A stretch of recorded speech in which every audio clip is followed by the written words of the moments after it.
I attended the finance meeting where they gave the charge and declared the hearing. And frankly, I'm disappointed. The chairman and members of the finance board, without going into names, mentioned the fact that they had asked the board, the selectmen, to keep it under, I think, 2% or cut 2% or cut 1.5%. And they had asked the Board of Education, who's the culprit in this budget, as far as I'm concerned. And now don't quote me as saying I'm against education. I'm not. But I'm against people that abuse people. And I don't think it's right for a community to go out and bring people in from these poor cities and then charge them to be educated. And that's what our Board of Education is doing. It's hidden in the budget, but if a few of you ask more questions, a few did, but if a few of you ask more questions as to that money being shown on the plus side of the ledger, you would have dug into it and found out that that's money that the town and the Board of Education charges these people to take their children to school. Now, I haven't fallen off a turnip truck. I know there's people that take advantage of systems, and I don't blame them one bit. I know people come to Simsbury for the special education. It's horrendous. Special transportation, the whole thing. And I used to take a fella when he missed his ride or missed his transportation. I used to take a fella to the Avon School for the handicapped. And I'd drop him off and he would go there. But here, he was Simsbury, he was being supported by Simsbury, he was going to school in Avon. But what I'm trying to bring out is the fact that when times are tough, and there's a lot of people that aren't working, and in spite of what people may say, go down and look at the bread. I don't like to say that anymore because I used to say it, and then, now I finally realize that when I say it, I don't mean to say it, but I'm embarrassing people. Because by saying that, maybe they won't go down there on a Thursday. So I don't say it anymore. But the point I'm trying to bring out is the fact that we don't have the money to spend on a senior center. You can't say anything about me. You know, I'll go up and I'll stand next to any senior in the town. I'll show my record. And when you ask me how long I've been in Simsbury, I'll ask you, how long did you serve in the Army? I paid my dues, and I'm entitled to be a citizen anywhere in Connecticut I want to be. But the point, getting back to the point at hand, we don't have the money to spend on that elephant down there called Eno Hall. Where would a family come to Simsbury and be benevolent enough to give a whole hall to the town tax-free? You don't pay one nickel over there for that building. And now you're going to go out and you may say, oh no, we're not mortgaging, we're bonding. You're going to go out and you're going to borrow $30 million against that building. It makes no sense. You have a senior center, it's running, it's working. There's a lot of things that should be done there that aren't being done. We're spending too much time on the so-called people that I lived here all my life. I deserve it. Well, you don't deserve it. You want it, pay for it. Just like if you want a good golf course out there, join Hot Meadow Country Club. don't expect me to pay for your golf course. And getting back, and we don't have the money for Henry James. But yet we're going to go. And another thing, right? I have a wife that's incapacitated. And when I see this board approving $15,000 for a diesel golf cart so that the chairman, Dave Ryan, won't have to walk, $15,000, and I see people being infirmed and no programs. Mr. Cashman, And that, I'm going to close with this remark. There's an invoice out for that golf cart where they bought it in New York.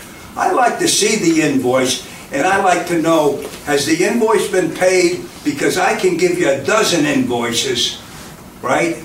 And not give you one nickel. Over 5 minutes. I like to see how much you paid for that in real money. Thank you, Mr. Cashman. We tried to Because I think there's monkey business again. Thank you. Appreciate the comments. Is there anyone else who would like to speak? Yes. Could you please give your name and address for the record? Thank you. Rick Anderson, 34 Woodhaven. And as they say, now for something completely different. I'm here on behalf of Theater Guild of Simsbury. I'm hoping you've seen posters around the town for a play that we're about to put on at the aforementioned Eno Hall. It is one of the only venues in town where we have the opportunity to do something like that. The Simsbury Theater Guild is nonprofit, and we do use the theater facility there as often as we can. It is a bedrock to one of the things that we do have in town. Bedtime Stories is an interesting play coming up. Bedtime Stories, let's be clear about that, is not a children's hour, okay? These are adult bedtime stories, but they're not dirty, they're not naughty, they're just a little bit suggestive. The topic is something to do with the fact that there is this sort of underculture about intimacy after middle age, and we address that in this in a romantic and comedic way. And we hope that people will come out to see it. It'll be on April 22nd, 28th, and 29th. Those are nighttime performances at 8 p.m. And on 23 and the 30th at 2 p.m. in the afternoon. Hope to see you all out there. And then I'd like to take the second part of this to say, on behalf of Mr. Voorbart here, one of the things that we have to pay for out of our own pocket is exactly what the man mentioned, which is the sound system. As you know, that cavern known as Eno Hall does not allow anything to be heard anywhere beyond 5 feet. So we have to rent a sound system in order to do that. While we're on the subject of Eno, and I know the mention is here about the senior center, I won't get into the argument about whether or not we should do major renovations on behalf of the seniors. I'm one, I don't want to go against that. But on behalf of the theater facility there, any of the demolition of the stage area would be catastrophic to the ability of a group like ours to put on a play. We're working on a postage stamp as it is. The accesses are very, very tight. The facilities between sound and lights are antiquated and maybe not even up to code. So I'm very concerned that whatever we do when it comes to any of the renovations, that this preservation of the Eno Hall facility front end, including the stage, be preserved. See you all at Bedtime Stories. You want to post that on the board behind you for our meeting? Sure. Good. Thank you. We'll keep that up during our meeting. Thank you very much. Is there anyone else who'd like to speak for public audience? Okay, seeing none, we are moving on to a very exciting time for me, personally. Kevin knows. He's very humble. He didn't want to do this. I made him come because he has been awarded actually a phenomenal award. Very few people in the state of Connecticut have received it. He was inducted into the Connecticut State Firefighters Association Hall of Fame. This is a very big deal. It is very rare, and it is very well earned. So I invite Gary and Chief Baldus, were you going to introduce Kevin, and then we'll have Kevin say a couple words?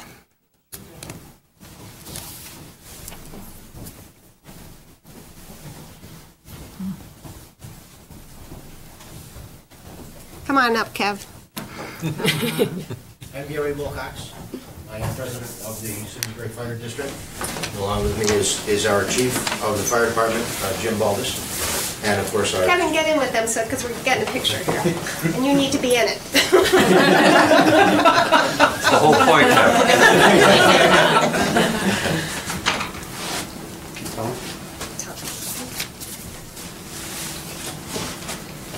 I'll step up. Yep. Okay. All right, as was said, Lisa mentioned that Kevin was inducted into the Connecticut State Firefighters Association Hall of Fame, and it is a big deal. There were 11 members throughout the state that were inducted this year, and what I would like to do is read Kevin's credits that were read at the night of the induction. In addition to being a member of the Simsbury Fire Company for 43 years, he is also a past president of our fire company. He presently serves as deputy chief of the fire company. He is the fire district chief administrative officer. He has served as fire marshal with the Simsbury Fire District. Starting in 1988, he came along with us as assistant fire marshal and was promoted to fire marshal. He is also the current civil preparedness director, the emergency management director for the town of Simsbury, and he has served in that capacity from 1995 until the present. Prior to his coming to Simsbury, he worked as fire chief for Command Aerospace in Bloomfield. He also served his years in the military. He served and rose to Assistant Chief of Operations, Master Sergeant with the Connecticut Air National Guard from 1976 until the year 2000, which at that time he went into a reserve capacity until 2016. 2016 he retired from the Air Force. He is also a graduate of the U.S. Air Force Non-Commissioned Officer Academy. He presently serves as Commissioner State of Connecticut Fire Prevention and Control as Vice Chairman. He is also an instructor for the Connecticut Fire Academy, the Hartford County Fire School. He is certified fire marshal, fire instructor, fire safety officer, fire officer 1, 2, 3. He is a member of the Connecticut Fire Chiefs Association. He is a member of the Connecticut Fire Marshals Association, past president, and also a legislative committee chair. A member of the New England Fire Marshals Association, past president, current board member, and also a member of the Connecticut Arson Investigators. Specifically in the last couple of years for Simsbury, Kevin has also spearheaded the effort to receive a Federal Fire Act grant, which enabled the fire district to complete their purchase and changeover and update of all of our breathing apparatus, and that Fire Act grant was in the tune of $451,000, so there's some serious tax savings to the Simsbury residents. And also spearheaded the creation of WSIM 103.5, which is our local radio station, which is really created as an emergency backup if in the event we ever have another October 2011 storm. And we hope that we don't ever. So in the meantime, we play some great music, and it's DJ'd by Reverend Joe, and we're having a great time with that. So. All that being said is you can understand from this list of accomplishments, it's no wonder why he was chosen from a group of his peers for this award, and we certainly appreciate having Kevin as someone on our side and has worked so many years with the district. So thank you, Kevin. Thanks.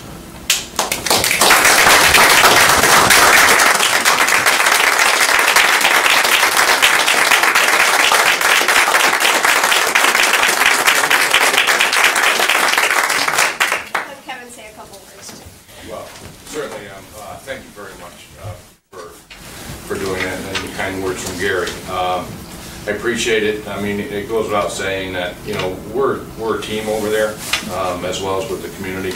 The fire company is probably one of the best, and that's where we come from.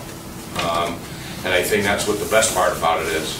This is the best job in the world as far as I'm concerned. So that's what we like most. And you can't beat driving a fire truck during it. What else can you do when you grow up? Drive a fire truck. So, but thank you very much for this. we're all very proud of you. Congratulate you as a community on this. It's a great honor, and we're very appreciative of all the work you and the whole department does. So thank you. Thanks. All of you. Thank you, everyone. Thank you.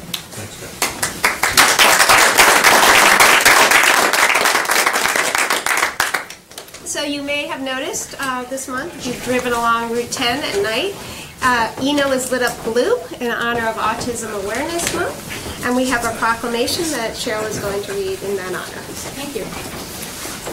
Whereas autism, the fastest growing developmental disability in the United States, affecting more than 3 million people, is an urgent public health crisis that demands a national response, and whereas autism is the result of a neurological disorder that affects the normal functioning of the human brain and can affect anyone, regardless of race, ethnicity, gender, or socioeconomic background, and whereas symptoms and characteristics of autism may present themselves in a variety of combinations and can result in significant lifelong impairment of an individual's ability to learn, develop healthy interactive behaviors, and understand verbal as well as nonverbal communication. And whereas the effort to address autism continues, doctors, therapists, and educators can help persons with autism overcome or adjust to its challenges and provide early, accurate diagnosis and the resulting appropriate education, intervention, and therapy that are vital to the future growth and development.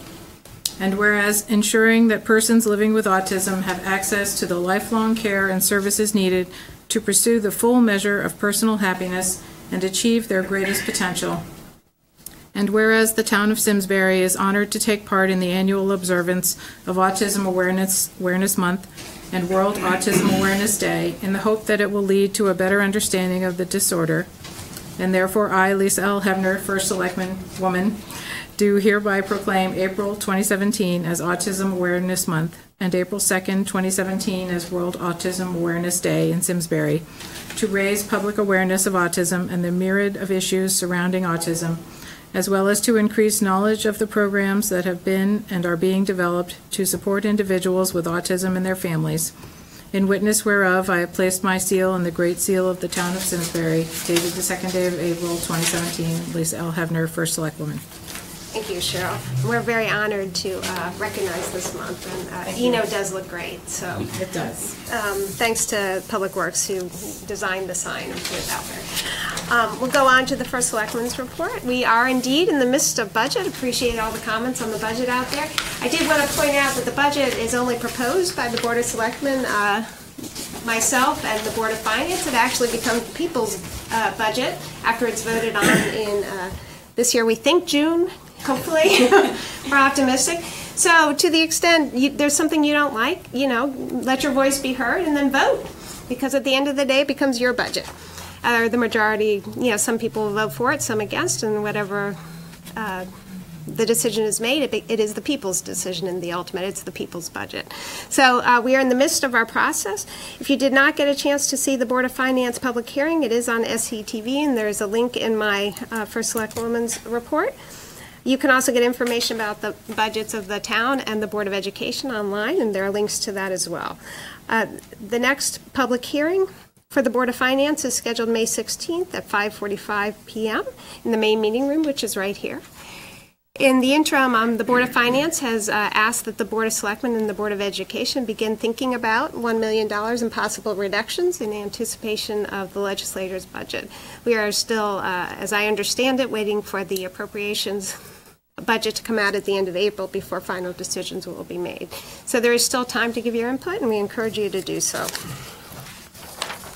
I want to let folks know that in addition to congratulating the fire chief, Fire Marshal Kevin Kowalski, I wanted to congratulate the Terriffill Fire District Water Department for the receipt of the 2017 Small Community Public Health Drinking Water Merit Act Award. Big deal for them, and we're excited to announce this tonight. Nominations are still being sought for Simsbury Hometown Heroes, with the deadline being on April 18th. You can get information online about qualifications and the application there. Reminding folks that the Simsbury Library is offering a great program commemorating the 100th anniversary of America's entry into World War I. There's a series of programs being offered between now and Memorial Day, and I encourage you to check those out on the library website.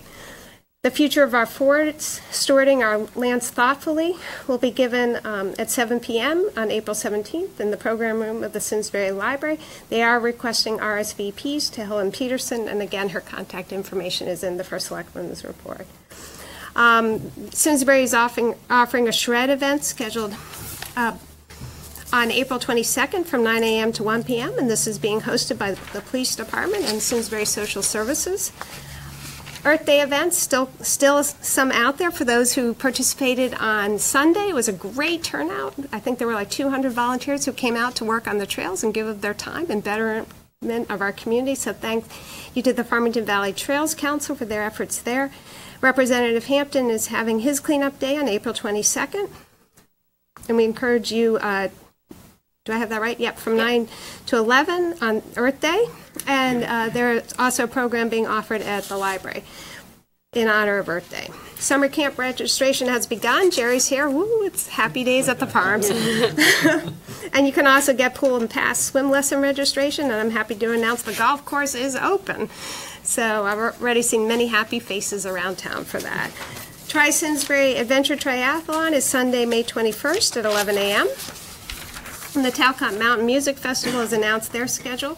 For those who were unaware, we wanted to remind folks that the Simsbury Library will deliver books to our homebound patrons for free.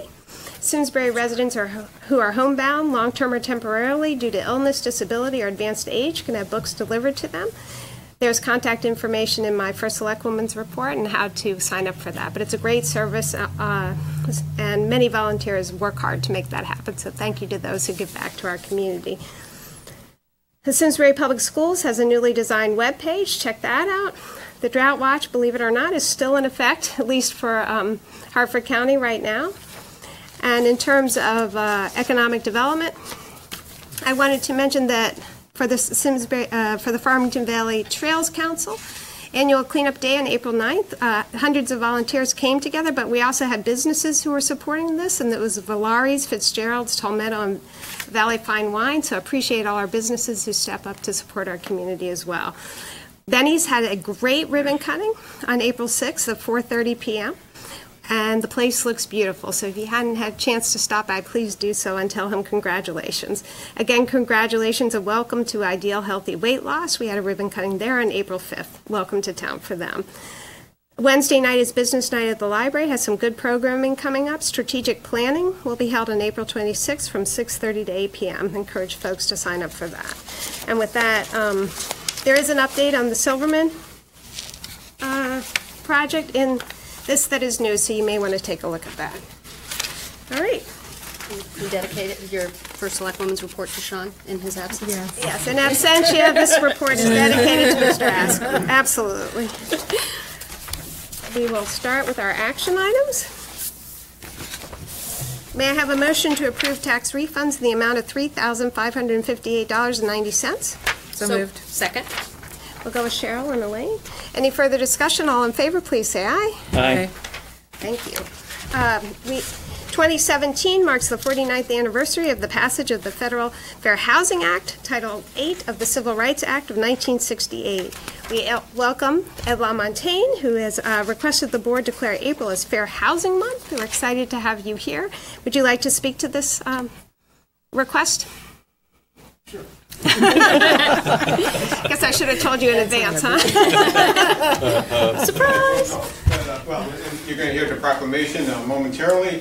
In addition to the areas noted in the proclamation, it's important to note that the Act promotes diversity, and when we embrace diversity, we build stronger communities. It's also important to note that this Act doesn't just apply to subsidized housing, the Housing Authority, but also to all housing. So it's a very important aspect, and I thank you for doing this.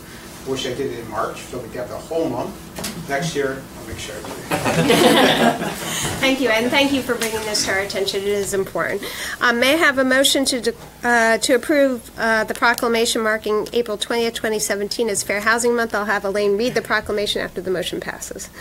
So move. Second. Any further discussion? All in favor, please say aye. Aye. And Elaine, if you could please read the proclamation. Proclamation. Whereas the year 2017 marks the 49th anniversary of the passage of the Federal Fair Housing Act, Title VIII of the Civil Rights Act of 1968, as amended, and whereas this law guarantees that housing throughout the United States should be made available to all citizens without regard to race, color, religion, sex, family status, disability, or national origin, and whereas equality of opportunity for all is a fundamental policy of this nation, state, and city, and whereas barriers which diminish the rights and limit the options of any citizen will ultimately diminish the rights of all citizens, and whereas the cooperation, commitment, and support of all residents of the town of Simsbury is necessary to removing barriers to the enjoyment of living where one chooses within one's means. Now therefore, I, Lisa L. Hefner, First Selectwoman of the town of Simsbury, do hereby proclaim the month of April 2017 as Fair Housing Month, and request and encourage every citizen and business of our community to support and endorse fair housing, to reaffirm their commitment to fair housing for all, and wholeheartedly recognize these rights and responsibilities throughout the year. In witness thereof, I have placed my seal and the Great Seal of the town of Simsbury, dated the 12th day of April 2017. Lisa L. Hefner, First Selectwoman. Thank you. Our next item is to accept a gift of a new ticket booth at the Performing Arts Center and to refer the project to the Culture, Parks, and Recreation Commission and the Planning Commission pursuant to Connecticut General Statutes 8-24 for a review. I've asked Mr. Abbott to come because there were some questions raised about compatibility with ADA, and which I believe Mr. Deming is prepared to address. So we'll start with Mr. Deming. It's basically a 16 by 12 ticket booth at a value of about $45,000 at the Performing Arts site. Why don't you walk us through it, what it is? Well, I'm Mark Deming, 3 Ryan Circle. I'm here representing the Performing Arts Center, and the Performing Arts Center would like to construct a new ticket booth so they don't have to rent that beautiful construction trailer that sits there for 3 or 4 months at a multi-$1,000 expense. So we're in the process of raising money. To do that, all monies would be raised from private sources only and in-kind services. If we're successful in raising the money we need within a short period of time, or as we are right now, there may be a chance we can get it built before the season begins. If we are unsuccessful, then perhaps it'll be built later in the year. And we'll be ready for next year. So this is a rendition of, it is basically a little replica of a train depot, of which you've seen the bus stop, the old office building down there, as others. Essentially, it's 16 feet across. This will be facing Iron Horse Boulevard. This is the north part of the building. This is the south part of the building. The east side will have one window that will look out on the parking lots. It'll be ADA compliant in that the level of the building will be the same level as the bike trail, which means there are no steps going up or down. On this side of the building, there'll be concrete platforms that come out that meet ADA compliance, being 6 feet wide, which allows a wheelchair to turn around, and the height of these 2 windows will be lower than these to be compliant, which I believe is 36 inches. Right. So right now, if we can get this done, it'll architecturally it'll be nice, and I think it'll be attractive. And as I said, it'll be donated to the town when it's done, so it'll be on public lands. As far as the location, this is a survey map of the area. This is Iron Horse Boulevard. This is the entrance into the Performing Arts Center. This is the stage facing north, and this is going to be located right about here. Probably take up 4 parking spaces, set back from a line that has to do with the survey. And as I said, you'll be able to come off the bike trail, up to it, and back down, and then proceed right across here to the entrances to the field. Any questions? So I will ask the chairman of Aging and Disability. I know you had some questions. Invite you as chairman of your appointed committee if you had any specific questions about compliance. Mark, on the other, well, you can't really see it on the other drawing, the one that was in with the packet. Mm-hmm. So is this in fact a handicap parking space? No, they're over to the right. Over to the right. Right at the front of the, next to the playground. Okay. So this looks like there's a curb here? There's a partial curb that exists right now. Here, so how would they have to go all the way around and use the sidewalk to get to that point? As of right now, they have level access all the way around up to the bike trail and into the area. But the handicap parking you're referring to is for the playground that was put in 10, 12 years ago. It's right next to the fence. Yes. There should be 2 or 3 spaces right there. So is there handicap parking near the ticket booth that would? Well, you're going to be about 30 feet away. Oh, Yeah. And I don't know, the town could mark or restripe some of the parking there if they chose, which would be right behind it. I'd ask Jamie, can you speak to the parking, handicap parking and its location and compliance with the ADA laws? Yeah, in essence, with requirements with the American with Disabilities Act, there's kind of 3 facets to that. You have your accessibility from the multi-purpose trail, which requires them to meet certain grade requirements, which in essence is 1 foot and 12 feet. So they can't exceed 1 foot of vertical change and 12 feet of horizontal run for any sidewalks, sidewalks or walkways leading to that. And also those walkways and or sidewalks have to be all-weather purpose, non-slip and orientation with regards to that. As Mark pointed out, they originally proposed a 4-foot wide sidewalk, but with regards to ADA, you need a minimum of 3 feet to turn a wheelchair around in a confined space. So if you had a line of people at a ticket window and someone trying to leave that ticket window, in essence you need 3 times 2. Someone in that line waiting and someone's ability to be able to maneuver and leave that line. So that's why their proposal is for a 6-foot wide sidewalk in the area of the ticket windows, and then we're dealing with the accessibility from the multi-purpose trail to the ticket window.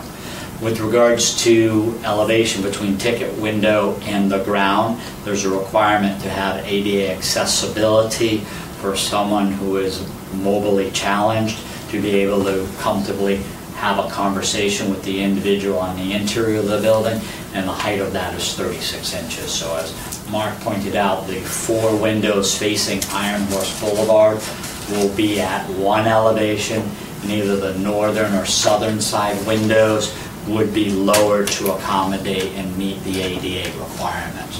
The third component of that is accessibility with regards to someone entering the site with a vehicle.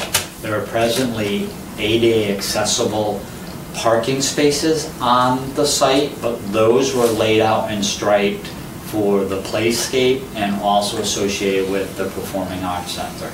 With regards to access to those ticket window, they would utilize those spaces, but they would have to head in a northerly direction on the north side of the access drive, then head west to the multi-purpose trail, south to new accommodations to the ticket booth. Because of the potential changes in grades between existing parking and the elevation of the ticket booth, you may not be able to provide direct access from the parking lot to the front of the ticket booth. Again, you have to hold to that 1 foot vertical change and 12 feet of horizontal change. So if you can't provide access, is that compliant? There is access that would exist. It would be a further trip, but it would accommodate the grades required under ADA.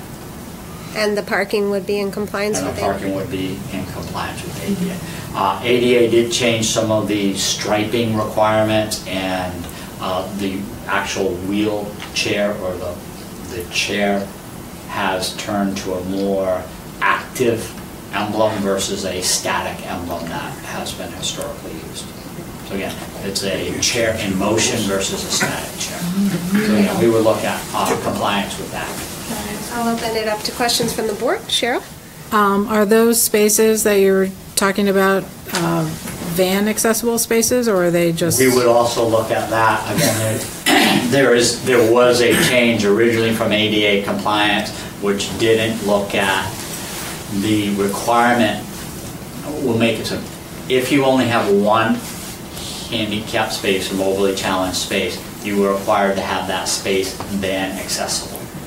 Right. So in essence, it changes the crosshatch or the size of the diagonal striping next to the vehicle to allow a side access van door to open and a wheelchair ramp to exit, and then some of those accommodations to be provided. We need to look at the spaces at the center and accommodate that. As Mark mentioned, there are 8 existing spaces between Iron Horse Boulevard and the playground. They're just north of the playground. Due to the location and requirements of zoning code, they would need to take up 3 to 4 of those spaces, and then we would have a balance of spaces. There is a possibility to restrike those remaining 4 spaces to accommodate ADA. So there may be a slight relocation of the spaces. But again, we're not at that level yet. We'll wait. They have retained the services of a licensed land surveyor to provide sufficient information at the site plan level. Can you, Mark, I hate to have you hold these things up.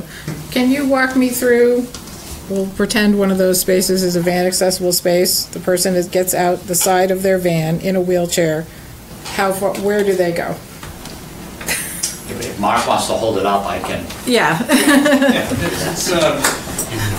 It's essentially from here, there's handicap parking right here next to the playground. If I can. It's hard to see, I'm sorry. It's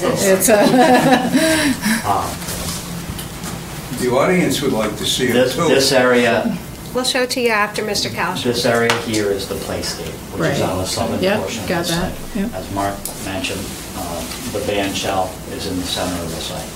There are an existing 8 spaces just north of the playscape. The handicap spaces are located in front of the playscape, on the eastern edge of the playscape. Okay, so they're all the way on the other side. Over here. So when the ticket booth comes in, they will take up approximately 4 spaces. We can potentially restrike next to that Okay. to accommodate ADA. Again, there's the discussion of the potential relocation. Okay, so the van pulls in, the left side door opens, the ramp comes They would have down. to head in a northerly direction to the existing concrete So they go sidewalk. across the road. Across the road. Again, we have a change in elevation that we potentially can't accommodate. Is there any cross-hatching there or anything that's going to indicate that's going to That'll all be done in a, the site plan avenue. And again, the shortest path may be just to the north of the proposed ticket booth location, but the safest path may be to remain, to utilize the existing spaces. that's a long way to go. It's a longer way to go. So Jamie, if you could just show that to the cameras as well, just a shorter version of that. Again, as just discussed, the potential proposed existing ticket booth would be accommodated within 8 existing parking spaces. You would potentially eliminate 4 of those. You would evaluate the relocation of ADA accommodated parking spaces to the north of that proposed location. The accessibility would be in a northerly direction to an existing sidewalk back out to the multipurpose trail, and then south along the multipurpose trail to new proposed ADA accessible walks to the front. So to Cheryl's point, they have to cross a road twice. They would potentially have to cross the road twice. They have to go around to the back of the building to get Side of the building. side, It's which a is three-sided where, building, so there's 4 ticket windows at the front, okay. and then on the northern side and southern side, there are ticket windows. And there's no elevation between the parking lot there and the ticket window? There is elevation between the parking lot and the ticket booth. That's the issue. Yeah. And there's enough Again, flat space around the building? That is the issue, that they would have to require a 6-foot sidewalk or all-purpose surface around All the 3 way sides around, of the building. yeah. 3 sides of the building. Wherever they're accommodating people to come up to the ticket windows, we would have 6 feet of sidewalk. Again. And does that fit there? It does, Yes. along with the whatever change in elevation Yes. ramping you have to do.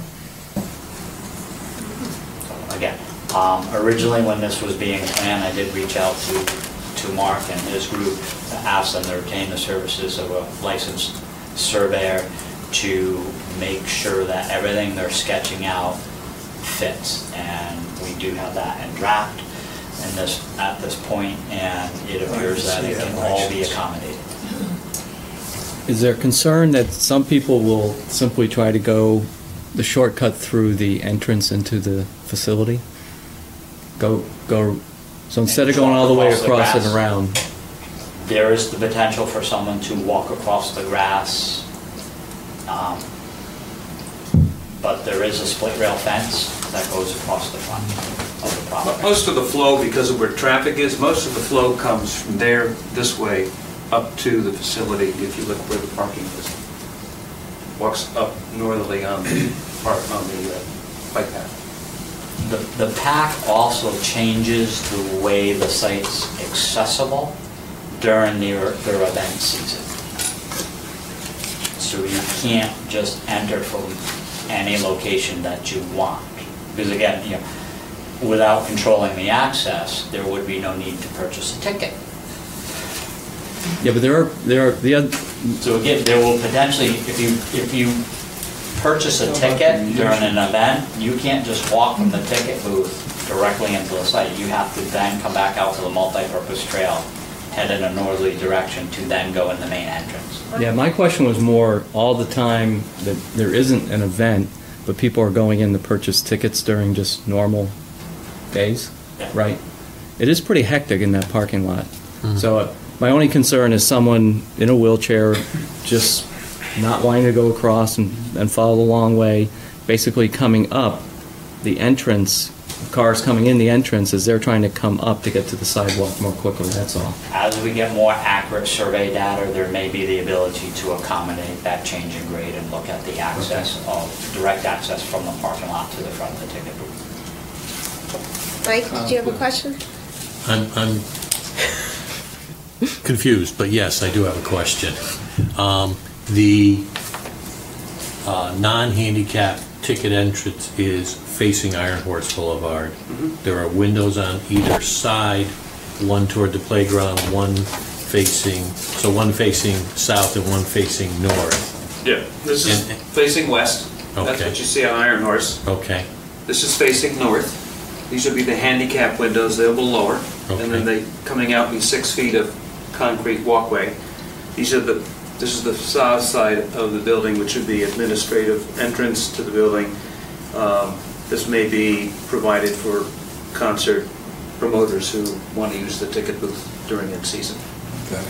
Okay, and the real challenge is finding somewhere for the handicap parking that would then have the agreeable grade to put a ramp in, for lack of a better term. I know that's not the way you guys described it, but in effect, that's your challenge. Yes. And right now, what they utilize is not ADA accessible. Yeah. And most, it's accommodating, but it does not have the ramp system of 1 foot vertical for 12. So, is there any way to lower the western side of the building? Nope. Then we would not be ADA compliant anymore off the bike trail. So you're balancing 2 grades. You have to be ADA accessible off the multi-purpose trail, and then you're balancing the existing grade of the parking lot. So there is a possibility, again, we just got accurate information from the surveyor.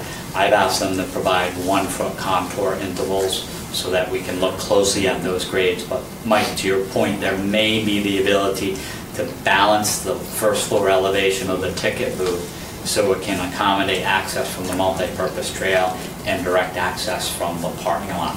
Our initial flush is that may be difficult.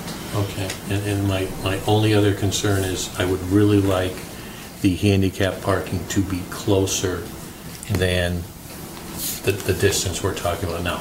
I understand it may not be possible, but I know how crazy it gets down there during an event, and I'd be very afraid of somebody trying to get a last-minute ticket and trying to negotiate that in their wheelchair or walker or something. Are you going to have a signaling device on the handicap access side to signal the... They need to do some wayfinding with regards to where they should queue in line. Right. I just wanted to confirm this will impact just the parking lot area. I know some people have suggested in the past that they were concerned with preserving the volunteer-created gardens and public art that is down there at the entrance. Is this structure completely contained in the currently paved area, or? The discussions to locate this with the PAC kind of honed in on that discussion of trying to balance the needs of the PAC with regards to the ticket while respecting the historic development that has occurred there. So again, one of the first locations was in the garden area with the birch trees. That was met with slight resistance from the garden club who were involved in the creation of that. So in the discussions, if you look at an event with 8,000 people going to it, and the fact that you may lose 4 parking spaces for the 8,000 individuals coming to that event, that those 4 spaces can be absorbed within close proximity to accommodate the event. We did get a letter from the Garden Club approving the location that we're at. Okay. They sat in on the initial planning. They're quite happy with it. We're also trying to be accommodating to the existing infrastructure associated with the multi-purpose trail. You have a bike sculpture, you have a pump location and a kind of a fix-it station for bike repair. We have a park bench. There are also some iconic wayfinding items associated with the former Iron Horse Boulevard. Those are probably the easiest things to move because they're a post and a placard. A little more difficult to move the bench, a few trees, and also the sculpture. They gave that land. I want to say we're squeezing 5 pounds at a 10-pound bag. No, I got that. that. I just wanted to confirm that because I had heard much of the same as you had, just to lay people's concerns to rest in that regard. Again, in working with Mark, they have been trying to be very conscientious of the location and respecting the existing infrastructure that's there. We even had discussions of the potential that to accommodate 2 ways in, may be more difficult than having one wider central location going directly into the ticket booth. But I think to Mike's point and to Chris's point, aren't people just going to walk where they want to walk? But again, the PAC would need to control access to the site. Mark, the relocation of any signs or trees, that would be included in your expenses?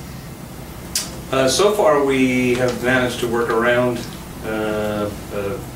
aside from the wayfaring things, because of the sort of an archway in and out.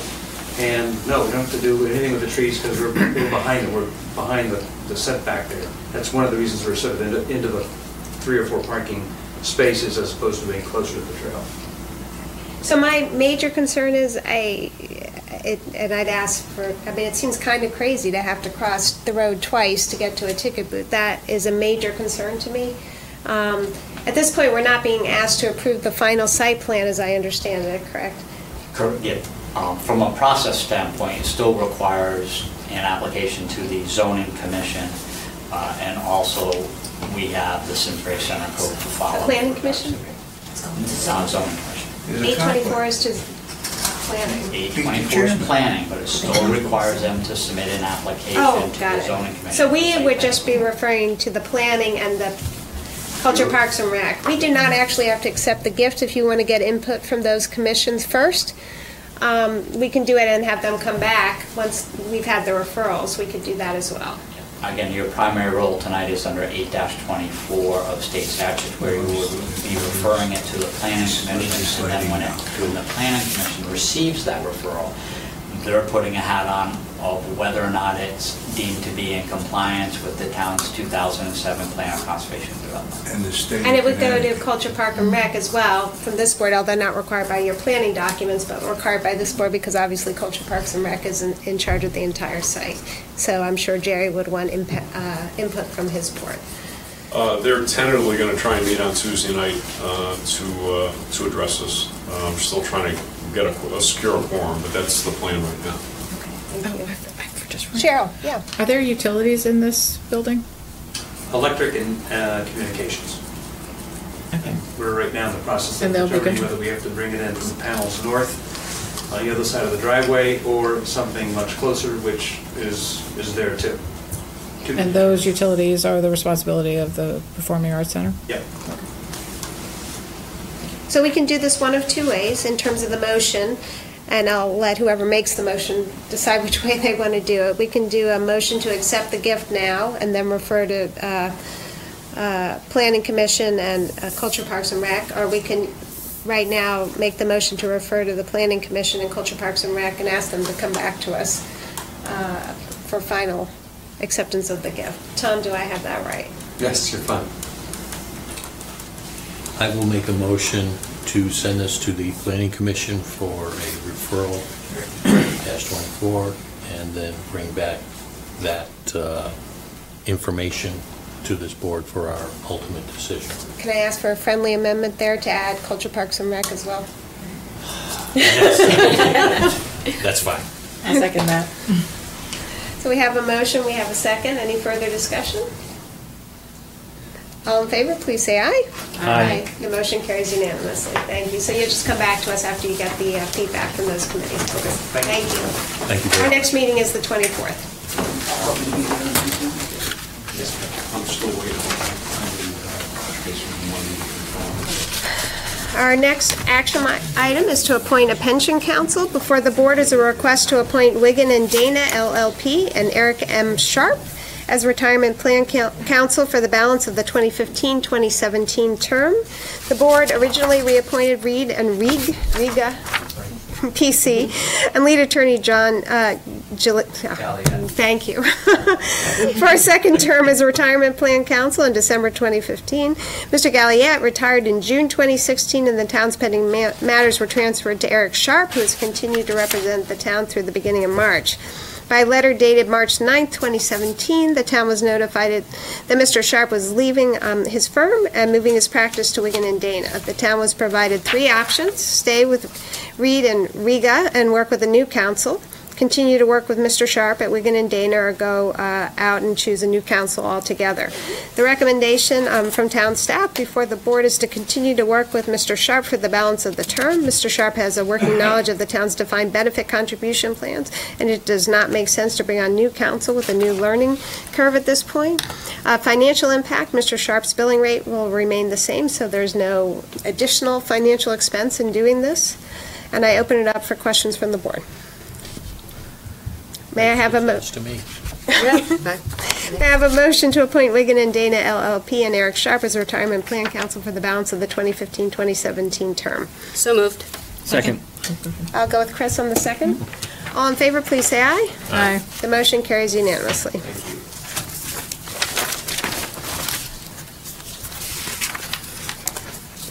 Before you is a motion to adopt a town policy waiver of rental fees for Eno Hall. We're calling this the Cheryl Cook waiver fee policy. At the request of the Board of Selectmen, before the board is a policy on the waiver of rental fees at Eno Memorial Hall for the board's consideration. As Ms. Cook pointed out, the Board of Selectmen routinely waives rental fees for Eno Memorial Hall at the request of local not-for-profit organizations who seek to use their space for charitable and/or cultural events. Many of these requests are the same year over year. The board requested a policy be prepared permitting waiver on an administrative basis as opposed to coming to the board each time.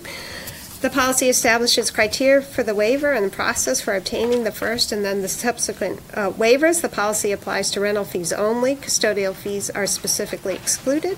In short, the first time applications for rental fees are submitted, they go to the Board of Selectmen. So if this is a new event, it comes before us in the regular manner per our normal agenda submission. Subsequent submissions may be waived by the Director of Public Works, provided the organization continues to meet the criteria outlined in the initial submission and the event is similar in nature to one we have approved in the past. I'd ask Tom Cook if there's anything else I missed in the policy that you want to highlight. No, you covered it. I think the goal is just to make sure that as long as they're staying in the same lane, they have an easy way of getting approval. But if things vary, or if because we have a historic building as well as a performing center, art center, if you will, we have to make sure that folks are using it properly, and that's where the Department of Public Works comes in. It's been reviewed with Mr. Roy and also with Mickey LaCour's back in her role over at Eno, and they're on board with this. Open it up for questions from the board. I would just say I like the simplicity of it. It was very clear Yep. and direct, well worded. So nice, simple mechanism to address the issue. So. And I would still like to encourage people to do as the Theater Guild did tonight, come and during public audience present what you're doing, because if you're not here asking for a fee waiver, we might not get a chance to hear all of the really great stuff that's going on there. So all organizations that fly into the fee waiver, please come and tell us about your performances. Yeah. Mike? My only question is, people that have already applied once would not need to come in. They would qualify once we put this policy in. Yes. They wouldn't have to come in, apply to start this No. policy. And I'm fine with that. Right, we have a couple of organizations that have already met the first step. Like the Theater Guild has already done Yes. it. Exactly right. Once we put the policy in, you know, bedtime stories, I believe, I can't see the dates, but, I okay. think that's okay. I did try the link to look at the application form, but it didn't seem to work when I tried it the first time, but maybe it's not. Thank you, we'll double check that. I created it, so that. And I'd like to personally thank you for your efforts on this. You're more than welcome, but I'm surprised here, but that's okay. And on behalf of all those wonderful performing arts people who have to come and sit through our meetings too,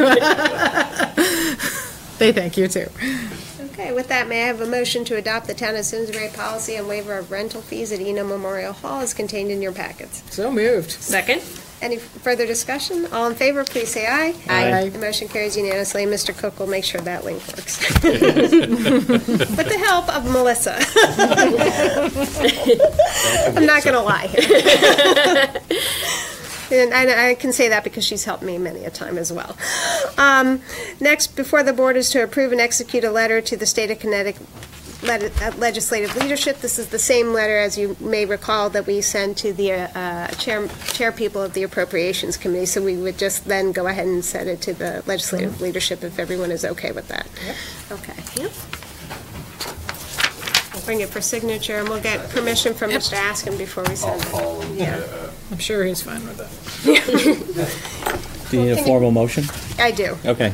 So I move that we approve and execute the letter to the State of Connecticut legislative leadership. Second that. Any further discussion? All in favor, please say aye. Aye. Aye. The motion carries unanimously. Before you is a request to authorize the first selectman to sign the building permit application for a refrigeration unit at the community farm. We have a representative from the community farm who I'll invite to come up. Before the board is a request to authorize the first selectwoman to sign the building permit application for a refrigeration unit at community farm and to accept the gift of the community refrigeration and electrical work. The farm received funding to purchase and install a walk-in refrigeration unit that is necessary for farm operations. In order to install, the barn will need electrical upgrades. The unit will be a permanent fixture and will become the property of the town eventually. The total value of the refrigeration unit and electrical work is $20,334. Town council has reviewed this request and determined it does not meet the threshold of a substantial improvement and does not need a planning 824 referral. And I'll invite you to talk a little bit about the project and introduce yourself. Thank you. Joanne Perry, 59 Moneysunk Drive from Simsbury, but representing Farm to Family, doing business as Gifts of Love and Avon and Community Farm of Simsbury, which we lease from the town of Simsbury. I'm the operations director there, and we're excited to be starting our growing season right now, and this refrigeration unit will be a great improvement. We are a certified organic farm, so therefore our produce, once picked, especially in the heat of the summer, does not have a long life of what you find non-organic to be from a grocery store. So this unit will allow us to pick at a quicker rate and store longer to be able to distribute. So we currently distribute to Simsbury Social Services on Tuesday morning. So there's a wonderful group of people that are there every Tuesday during the growing season, and it's open to the public with great fresh organic produce, as well as the produce goes to Gifts of Love and Avon. We have over 300 clients that come through. It's free to them to come through our organization, and we are helping people in financial crisis for a 12-month period to supplement. And they are the individuals that are working or in school full-time, or a crisis situation for those that live here in the valley that need help. And so it's really helping them out. And this fresh organic produce that this refrigeration will help adds to what our pantry has and what our organization offers to the individuals here in need in the Farmington Valley as well as the greater Hartford area. So, thank you for your efforts and all that you do, and we appreciate being able to partner with you. Come out and visit us. I open it up to questions from the board. I think it's a great idea. That's a great thing. With that, may I have a motion to accept the gift of the refrigeration unit and electrical work for the refrigeration unit at the community farm, and to authorize the first select woman to sign the building permit application for this work? So moved. Second. Any further discussion? All in favor, please say aye. Aye. Aye. The motion carries unanimously. Thank you. Congratulations. Before the board, our next item, item H, before the board is a request to approve public gathering applications for the 2017 season. That includes the Simsbury Library Bike something at Rotary Park. Why don't you walk us through what they are, Jerry? Yeah, it's really the events that we addressed at the April 6th meeting. The new one is an event proposed by the library. It's Bike at the Park, at Rotary Park, and partially in service of Bike Month. They'll be working with the Bike Pedestrian Advisory Committee. The police department will be there doing some helmet fittings and safety checks. There will be a parade, bike parade through the area. So I think it's on May 17th from 2 to 4 for all ages. And I think it's a great event. It's a big part of Bike Month. Great. And why don't you just walk us through all the ones so the public has notice of what we're doing? There's one I didn't know. Again, these events have been held in the past. High school graduation on June 16th, Simsbury Community Band event on Saturday, June 24th, Rise Up Connecticut Yoga on August 19th. Buy for the Kids dinner, which is a fundraising dinner for the Buy for the Kids race, which was approved earlier. That's on Saturday, September 16th. And actually, another new event, the Brandon Foundation is doing a fundraising event on the fields on Sunday, September 24th. What is that? It involves an obstacle course for dogs. What is the Branham Foundation? It's a charitable foundation that raises money, and I'm not sure. I'm not sure it's for a single cause or for a number of causes. It's basically a fundraising group. They'll have this event within the stone wall area. So obviously our concern was, we thought I think the committee felt it was a good event. We did have concern with dogs out on athletic fields, and they assured us that they would control them as best they could. Have volunteers afterwards running around like crazy chasing dogs. Crazy. Many of them got loose. Sounds like a money. And they'll do the cleanup. I could see it going that way. Or fire They'll clean up any. This is what they assured us. We'll probably hear the following couple of days that it wasn't. So, but no, it sounds like a good event. Okay, and then the last one is also a new event. Main Street, yeah, it is a new event. Main Street is going to be running a craft beer festival on Saturday, October 14th. And they expect craft brewers. There's been quite a growth of craft brewers in Connecticut and throughout the region. So I think they hope for a nice turnout there and a good event for the public. Come down. Great. And I think there may be entertainment too as part of it. So I open it up for questions from the board.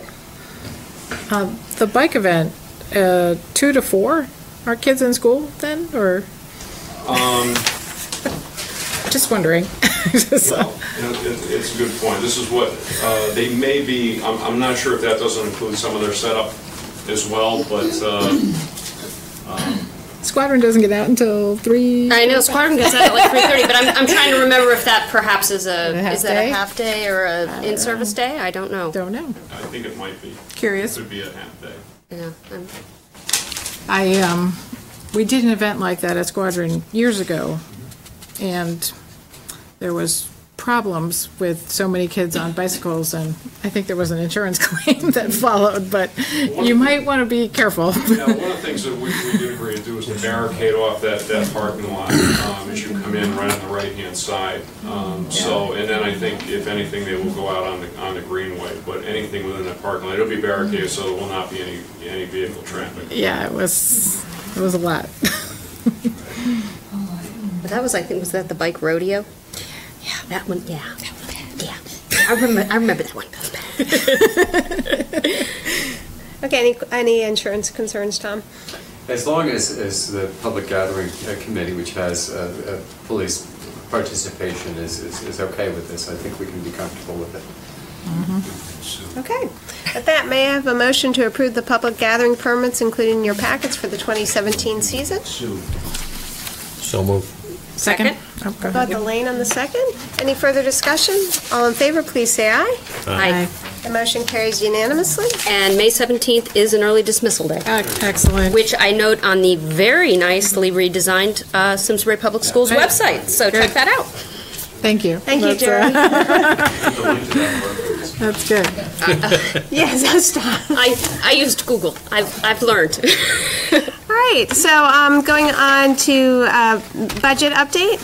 I just wanted to give folks an update of where we are. As you know, the Board of Finance has requested that we start anticipating $1 million in cuts. Proportionately, that's about $800,000 for the Board of Education and $200,000 for this board.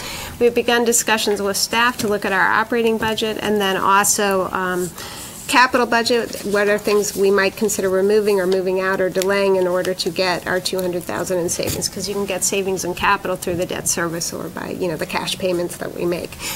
So we'll be giving you some options either the 24th or the first week in May, depending on the guidance we get from the Board of Finance. We are still waiting for appropriations, which comes out on April 27th, so I'm not sure when we're going to have that discussion. But in the meantime, if there are suggestions from this board that you would like this board to consider for cuts, if you could please forward them to Sean Kimball, and he can gather those together for our next meeting or stuff like that. Okay. I do want to remind folks that the next public hearing is at the Board of Finance, and that is May 16th at 5:45. The budget is technically out of this board's hand. We have delivered it to the Board of Finance, but they are asking for our recommendation and guidance as they make ultimate decisions at this point. And very happy to hear from the public, and you may email any of us. You can there's an email all button on the Board of Selectmen page. It's really it's a big button. It's a big button, and a very exciting button. But if you want to do that, you can do that, or you can email us individually, or if you just want to email me, I'm happy to forward it to board members or Board of Finance members.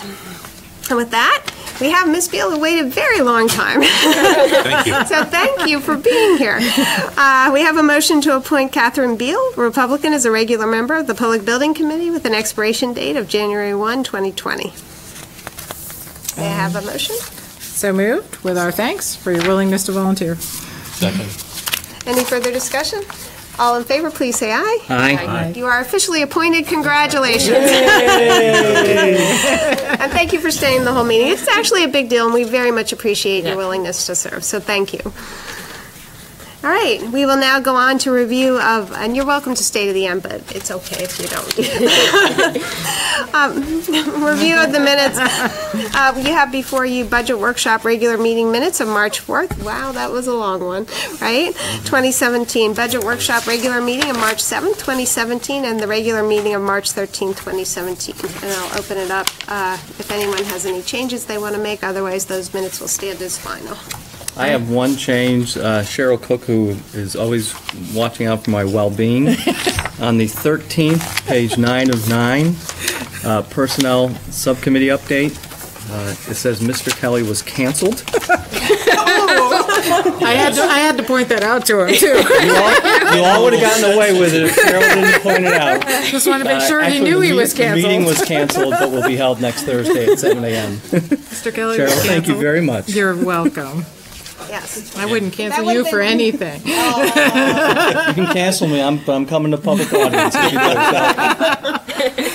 you All right, so we have the change to the meeting minutes of March 13th to change it from Mr. Kelly was canceled to Mr. Kelly informed the board that the meeting was canceled. You got that, Kathy?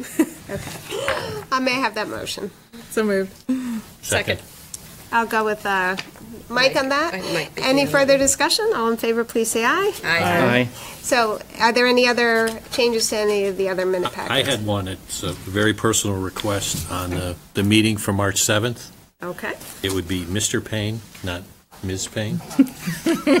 Oh, dear. Okay. First page, three-quarters of the way down. Third paragraph from the bottom, yeah. I would appreciate the board going along with that, All right, please. Ms. Payne. Not that there'd be anything wrong with that, Mike. Whatever you... I'm comfortable with the decision you make. We will respect your choice. We just want to make sure you're comfortable. Thank you. So we have, may I have why don't you go ahead and make that motion? I would like to make a motion to request that the board change the minutes from March 7th on the first page from Ms. Payne to Mr. Payne, And accept the minutes. and accept the minutes as otherwise presented. Okay. May I have a second? Second. You guys Were there a second? I know. I was thinking about it. It was tempting, Mike. It was tempting. Can we change all the rest of them to Ms. Askham? Can we change the rest of it to Ms. Askham? No, we cannot.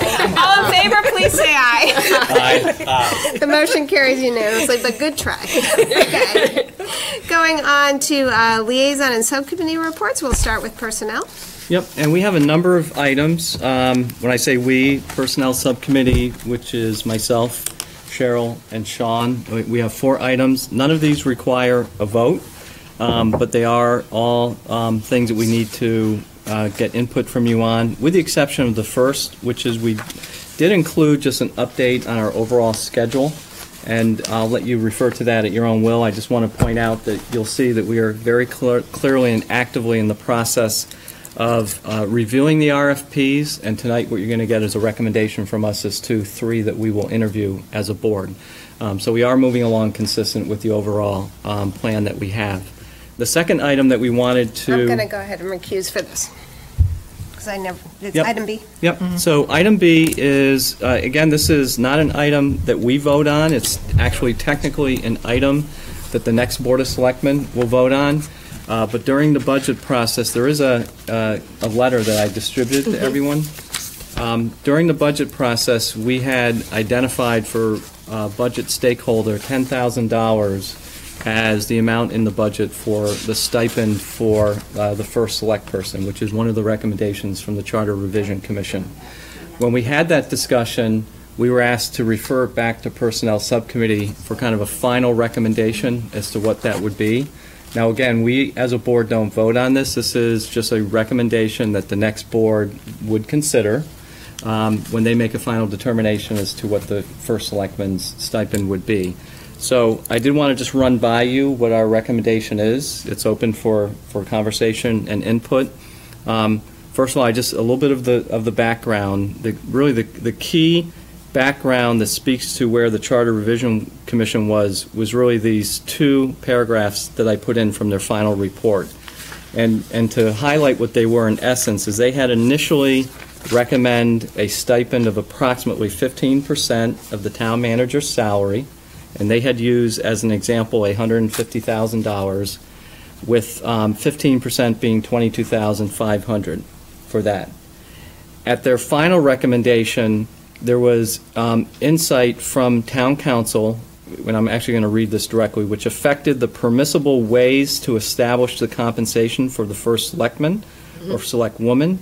In doing so, the commission voted to amend its charter recommendation to provide that the first selectman or select woman's compensation or stipend should be set by the Board of Selectmen for each term of office in accordance with the Connecticut General Statutes, and the Charter Revision Commission strongly urges the Board of Selectmen to be guided by a compensation range that is generally 15% of what the town manager's is ultimately determined to be. So with that, we really pulled 3 things for our review. First is recognizing that the stipend is set by each Board of Selectmen in accordance with the Connecticut General Statutes, so we don't make that determination. It's made by the wisdom of each specific board. The second is that we did want to recognize that the recommendation from the Charter Revision Commission was to consider a range that is generally 15% of what the town manager's salary is determined to be. And again, they use $22,500 based on a salary of $150,000. And our third was really to consider the intent of the Charter Review Commission in recommending the stipend. Those were really the three things that were of primary consideration for us. The recommendation that we have made is to continue with a recommended stipend of $10,000 for the first select person for the following reasons. First of all, when you look at the deliberations of the Charter Commission, not so much their written record, but their oral record, the Commission seemed to be focused on the stipend being an amount that would cover expenses for the first select person, as opposed to or more than compensation for fulfilling the position. Or put it another way, their language tended to be that we want to make sure that the expenses of traveling to regional events and fulfilling the position isn't a deterrent for someone running for first select person, more than they were looking at the stipend being an inducement to encourage people to run for first select person. This is kind of our interpretation of the oral conversations that we had. So given the above, we came to the conclusion, our conclusion, is that the 15% guideline, the $22,500, was really in excess of what you would, I think, reasonably set for covering a stipend. And so that's why we defaulted or came back to the $10,000 as being an appropriate place to start, as opposed to the $22,500. We did recognize that that was significantly different from a number point of view. So just the second thing that we identified is that there was an advantage to making a recommendation that was more conservative as opposed to more liberal. We felt it was advantageous to recommend a stipend that could be accused of being underfunded as opposed to one that was overfunded. And so for that reason, we felt it was judicious, or that was part of the rationale that we felt made us okay and feeling relatively safe that there wasn't a lot of risk with the gap that exists between what we're recommending and what was in the Charter Revision Commission. That was reinforced by the fact that most first select persons or town council chairs are not paid anything for the role. So that, to a certain extent, reinforced that we felt reasonably safe that the gap was okay. And our third safety valve around the gap is that this is a decision that is made based upon the wisdom of the Board of Selectmen. So this is kind of our wisdom currently. That will either be confirmed or rejected by the next board. And if for whatever reason $10,000 is deemed not to be appropriate, in 2 years there'll be another Board of Selectmen and they'll apply their wisdom based on the experience. So we did want to acknowledge that there is a gap, but we feel reasonably comfortable that that gap does not incur a lot of risks. We also don't think it violates the spirit of the Charter Revision Commission. The stipend was not a primary issue for them. It was more something that they felt was appropriate, and we think we're treating it with the appropriate amount of respect. So I'll kind of stop right there, and we're open for people commenting on this. Again, this is nothing more than a recommendation that will be made. It's one of the things on the list. We're just trying to provide as much clarity in the process as possible. So, did you get some input from Lisa or previous first selectmen on the quantity of time spent on the duties that are going to remain in this position, the policy and legislative priority and leadership issues?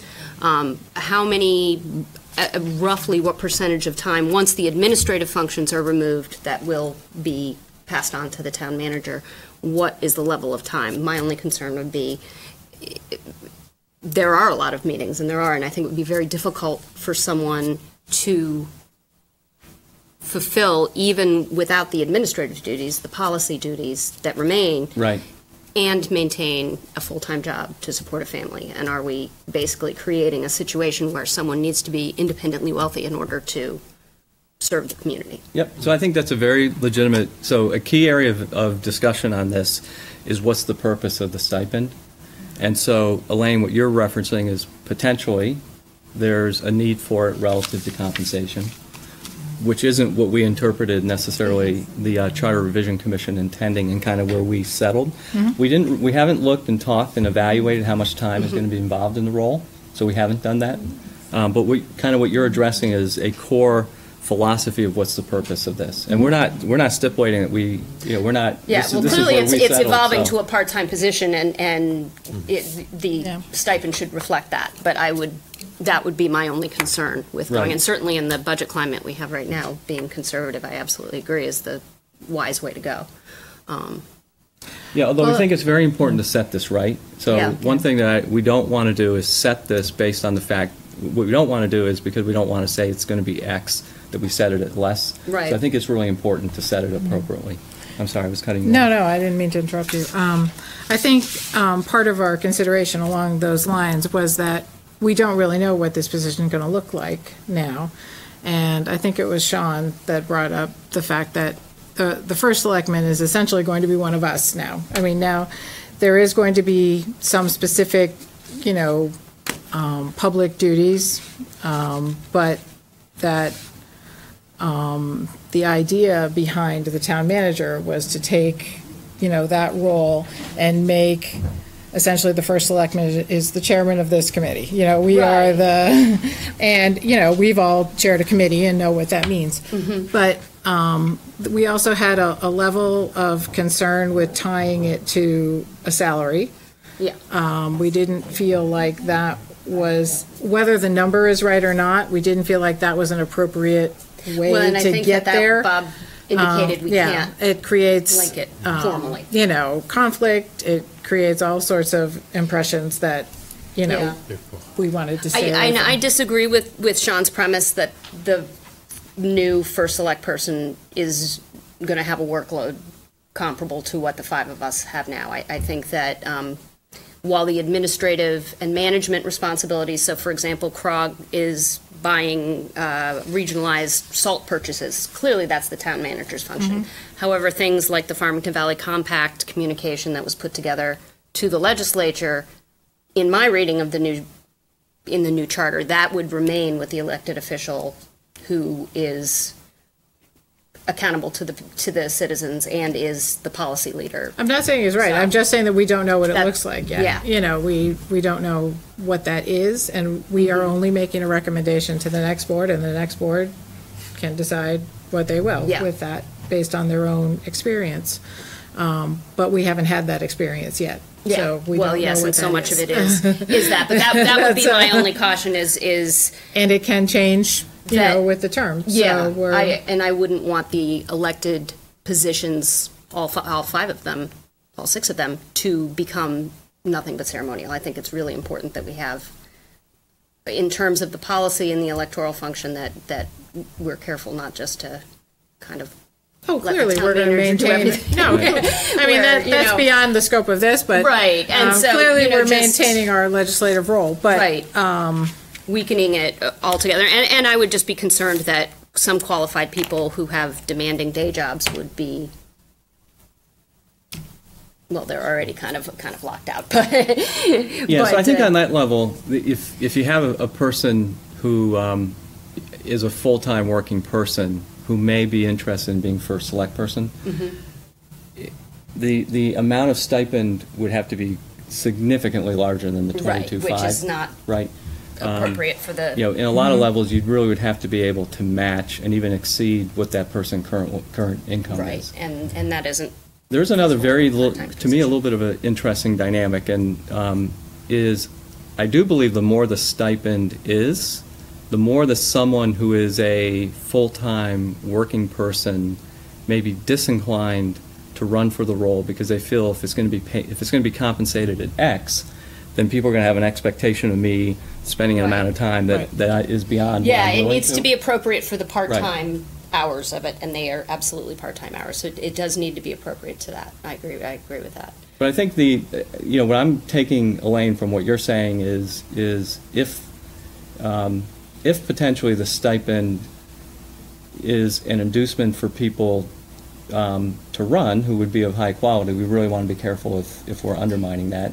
And not just the inducement, but even if you look at the it's compensation for expenses. There's not only expenses for travel and dues, but there will be expenses, opportunity cost in other professional manners. Someone would have reduced hours on their day job while attending CCM and CROG and all these things that, in my reading of the new charter, should, are still going to be the responsibility of the first select person. Okay. So that's my concern, is that we do that. But I think your points on keeping it a conservative benchmark, especially given the current climate, is excellent. So. And I think as part of this, we are going into uncharted territory. There are at least 4 assumptions up here now as to what that's going to look like. I, no disrespect to anybody else, none of us know. I think starting with an initial point and then letting the next board decide what it actually looks like, I think is the right way to do it. I think we've got to start somewhere, and I think, to Chris's point, being more conservative is the right way to go. I have no doubt that this is April, so 4 or 5 months, we're going to have a lot better idea of some of the delineations. But I think a lot of it's going to depend on who the town manager that actually gets hired. Well, and I think the search process and the process is going to really elucidate it and shine a light on exactly what both positions will be. So right. I think our understanding, as all of our understandings, will improve as the process continues. Yeah. I mean, I feel like I have a better understanding having read the proposals from the search firms. So, the more we look at it, the more we'll understand. That was just my only concern, right. My only caution per se.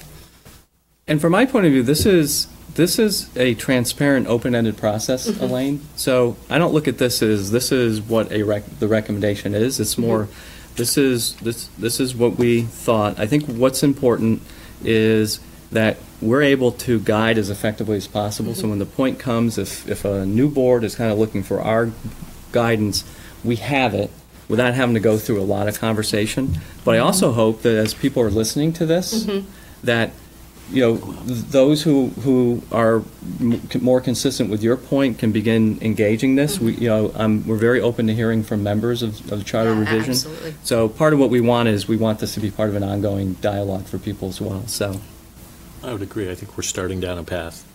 We're not necessarily sure exactly because we don't have a compass. Yeah. We know where we want to get to, but we're not quite sure where it's going to take us. Yeah. And I think it's a very good start. Yeah.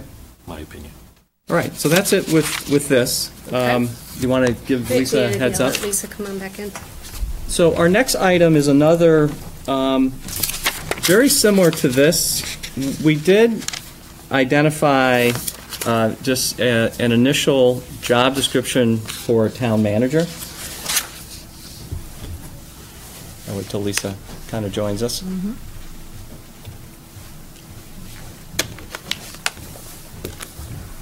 So this next item was really just a draft job description for a town manager. Again, this is not something that is being voted on at this point.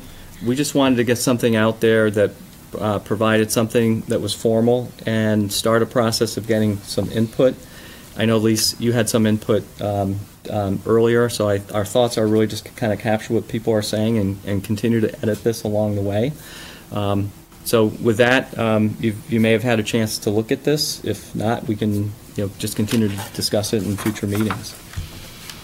So I guess I'll just bring up, the one concern I had was attend Board of Selectmen meetings with full right of participation in discussion. Generally, when you do a job description, you don't list employees' rights, you list their duties.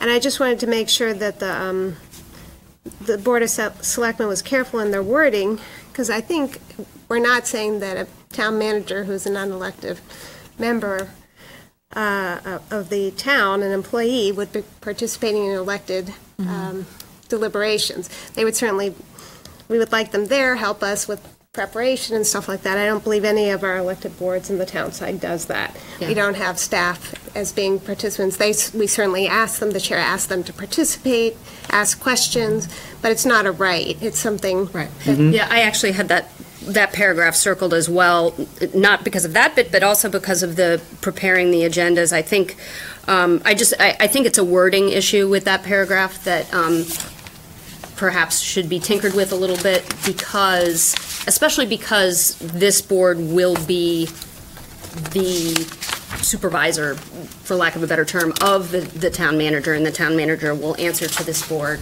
So just maybe to reword that one paragraph to be more reflective of a kind of assisting in answering and responding questions rather than being the driver of of the agenda and the policy aspect and priorities. And Elaine, which paragraph is that? It's the third under essential job functions. Okay. Lisa mentioned the first sentence, and I picked up more on one later on, but I think it's kind of the same spirit. Maybe that just needs to be reworded a little bit. I think that's a great point, Lisa. And really, maybe we should consider advising the next Board of Selectmen that we might need to change the rules to accommodate the town manager's position in the meeting. I mean, it's the same that we have staff, obviously. Well, I know, but Yeah. to formalize it, because now we'll have a different. Yeah, I mean, I'm open to that.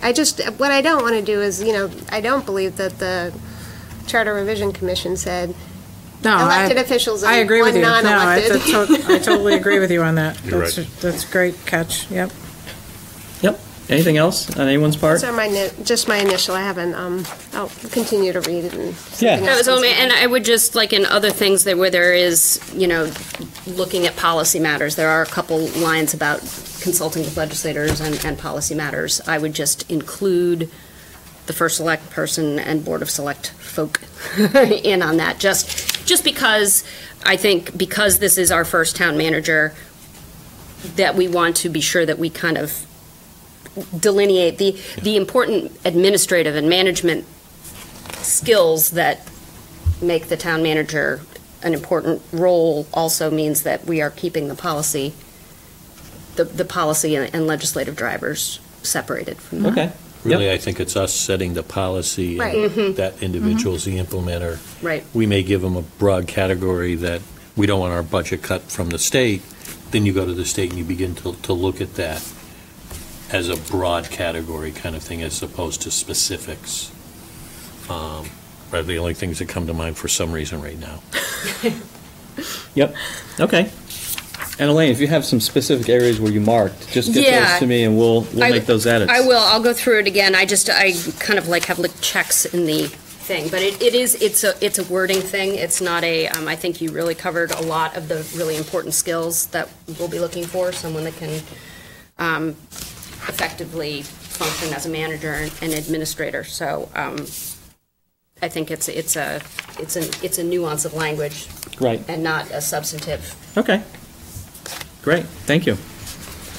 So I'll use this as a transition to our last item, and actually probably most important for the evening is the job description will also be informed by the work that the consultant does, with us. And if you looked at some of the proposals, one of the things that they do is really develop a profile of the type of candidate that we need. But the last item for this evening is one of our tasks was to do the RFP for consultants to work with us. We had, I think, 8 total responses. I think overall we felt the quality of responses was fairly good. We did, as a subcommittee last week, go through and filter those 8 down to 3 that we thought were the best to recommend that we as a board would interview. And those 3 were the Mercer Group, Municipal Resources, and Randy Frank Consulting. When we reviewed these, we did have a set of common criteria we were looking at. We wanted to make sure that they fulfilled every area of the RFP. So those that didn't, got dinged a bit. Those that did, were recognized.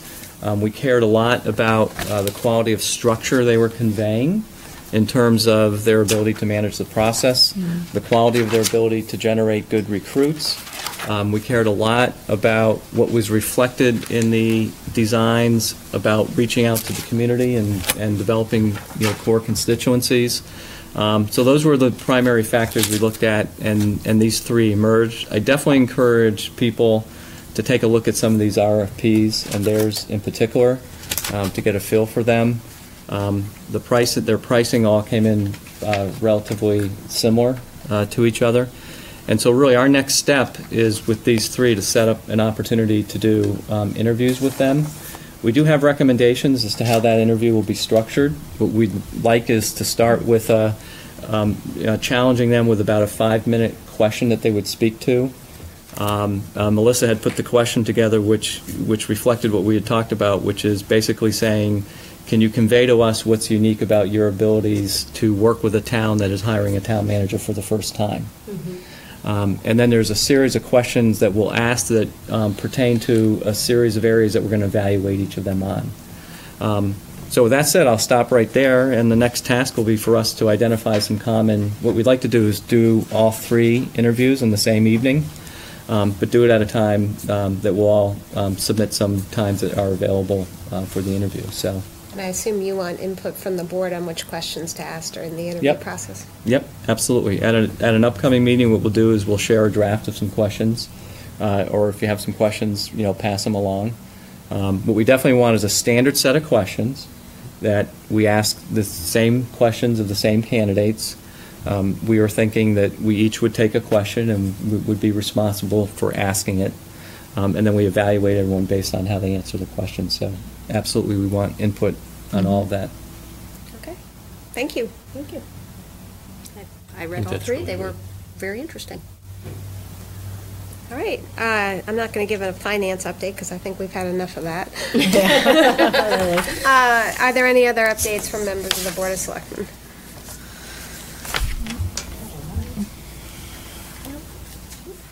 Okay.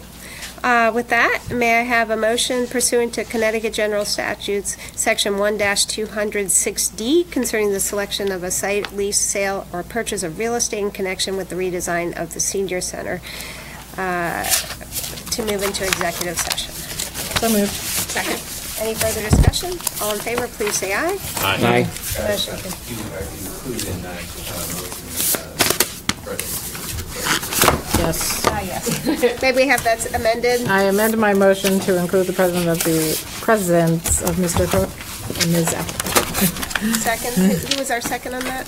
I think I was. Okay. Second. I seconded again. All in favor, please say aye. Aye. Okay, we are moved into executive session.